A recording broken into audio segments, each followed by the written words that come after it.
لحد من اسبوعين كنت بتابع معاكم اول باول التعديلات اللي كنت بعملها على الموتوسيكل اللي حبيته جدا، الهوندا ترانزالب.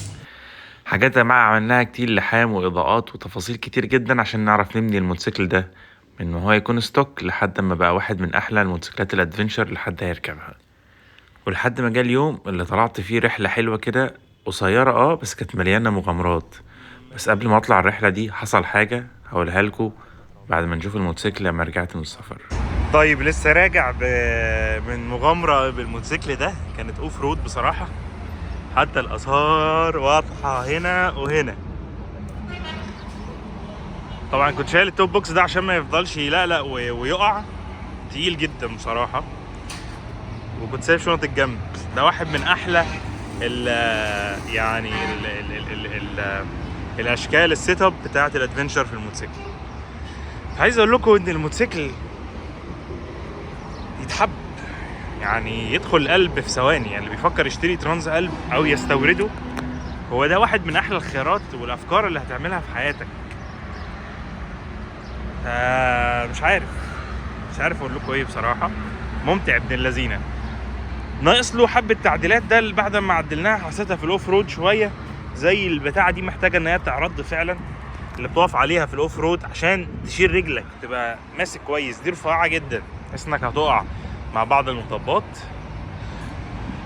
الفجات دي تقيلة، رغم ان هي ممتازة على الطريق بس تقيلة. في الاوف رود بتتهز، ممكن تتحرك، المستوى بتاعها يتحرك، فمش احسن حاجة في الاوف رود.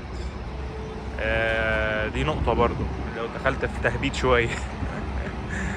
بس يعني لسه اهو جاصلين، مسهل الحال. ايه رأيكم؟ انا تقالي دي من الفترات القليلة ان انا اصور الموتوسيكل الصبح. بعد ساعات من الفيديو ده انا كنت ببيع الموتوسيكل لواحد من الناس اللي اخد مني 3 ترانزالب، تقريبا 3 ترانزالب اللي امتلكتهم في حياتي. وهو علي من محافظة الأقصر. الناس اللي في محافظة الأقصر بيحبوا الموتوسيكل ده جدا يا جماعة. بس ليه بعته؟ خليني اقولك ليه. بس الاول خليني افيدك واقولك انك لو بتدوخ على الزيت او بتلاقي اسعار غريبة، ريبسول دلوقتي عملت ويب سايت تقدر تدخل عليها وتطلب الزيت اللي انت عايزه ويوصلك لحد عندك مجانا من اول عبوتين وطالع. يا صباح الخير. الفيديو اللي انتوا بتشوفوه ده يا جماعة بيتصور الساعة 5 الصبح. صح الصبح بدري، ان بفكر في حاجات كتير جدا. كنت المفروض ان انا اجل الفيديو اللي انتوا شفتوه ده، بس مش عارف، حسيت ان انا عايز اتابع لكم الموقف اول باول. قبل ما تشوفوا الفيديو بتاع السفر ده بكام يوم كده، انا كنت بصراحة بصور ريفيو على موتوسيكل. الموتوسيكل ده يا جماعة خد قلبي حقيقي، يعني فكرته خدت قلبي. ولما طلعت بالترانس قلب حسيت ان في حاجه ناقصاني في الموتوسيكل اللي عملت له ريفيو. وده وضع اي ريفيور ما بيقدرش يثبت على موتوسيكل.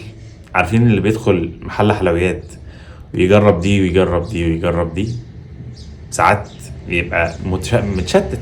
دي حلوه بيحب يركبها شويه، دي حلوه بيحب يركب شويه.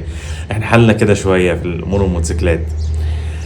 النقطه المهمه او الحاجه الكبيره اللي فرقت الموتوسيكل اللي انا جربته عن الموتوسيكل بتاعي بصراحه حاجتين مهمين جدا. اول حاجه ان الموتوسيكل على كورونا مش على جنزير. وتاني حاجه ان الموتوسيكل كابل الدبرياج مش موجود فيه، يعني الدبرياج ده بيتضغط بدون كابل على زيت. والحاجتين دول من اهم الحاجات يا جماعه اللي انا بخاف اني اسافر لوحدي وهم موجودين في موتوسيكل. لا الجنزير يقطع او كابل الدبرياج يقطع، الحاجات دي هترخم معاك شويه. كمان الحلو ان الموتوسيكلات دي كانت موتوسيكلات بما ان ما فيهمش الحاجتين دول، لازم هتلاقيها موتوسيكلات تورينج. موتوسيكلات حلوه، فيها انطباع سفر جميل قوي، تقدر تسافر بيها لوحدك بشكل حلو قوي وتكون مطمن اكتر شويه. فدي بصراحه اللي خلتني احس ان انا ناقصني شويه راحه نفسيه وانا مسافر بالموتوسيكل لوحدي، خصوصا الترانس قلب بتاع اوف رود. وانا مش هخبي عليكم، انت مش بتسافر اوف رود كتير لان محتاج صحبه، والصحبه دايما مش بتتظبط معاك. عشان تدخل مكان اوف رود لازم صحبه. فده اللي خلاني اني احس ان اخر طلعه طلعتها بالموتوسيكل على قد ما كان نفسي فيها، ان انا مش مستمتع قوي عشان الموتوسيكل التاني ده معلم فيا. فده اللي خلاني حاسس ان لا، انت لازم تاخد تجربه بقى جديده. وزي ما احنا في الترانس قلب عدلناه وظبطناه والناس استفادت قوي لان ازاي تعدل، على قد ما اكيد الريفيوهات اللي جايه دي هتبقى خير للمتابعين، ونعمل مغامرات جديده ونسافر سفريات اكتر يعني. بس هي الفكره كلها اني خايف بس ان احنا نكون مقصرين معاكم. فكل الحكايه بس ان هقول لكم في الفيديوهات اللي جايه تفاصيل بقى عن الموتوسيكلين دول، وننزل نشتريهم مع بعض، لان احنا عايزين نشتري واحد يوزد. فخدكم كده عشان لو في يوم من الايام حد فكر ان هو عايز يشتري موتوسيكل مستعمل، ممكن ياخد ازاي، يلف ازاي، يعني يجيب احسن موتوسيكل ازاي. الكلام ده كله الفلوجات اللي جايه تبتدي منها، واقول لكم على المواصفات الموتوسيكلين دول الايام اللي جايه. بس اهم حاجه ان هو في كورونا، يعني مفيش جنزير، على نظام دفع كورونا، وما فيهوش كابل دبرياج. اهم حاجتين محتاجهم في الموتوسيكل اللي جاي. لو انت بقى متابعينا القدام وان انت هتستمتع بالفيديوهات دي، اللايك الحلو بقى من دلوقتي ودعمنا، ولنا كومنت جميل كده عشان يصبرنا شويه على ان احنا بنسيب موتوسيكل بنبقى بنحبه جدا عشان حاجه اساسها ان انتوا تستمتعوا شويه بالمحتوى بتاع اليوتيوب ده، تستفيدوا منه اهم حاجه. شكرا ليكم وتابعتكم ودعمكم دايما متواصل. اشوفكم ان شاء الله في الفلوجات الجايه. سلام.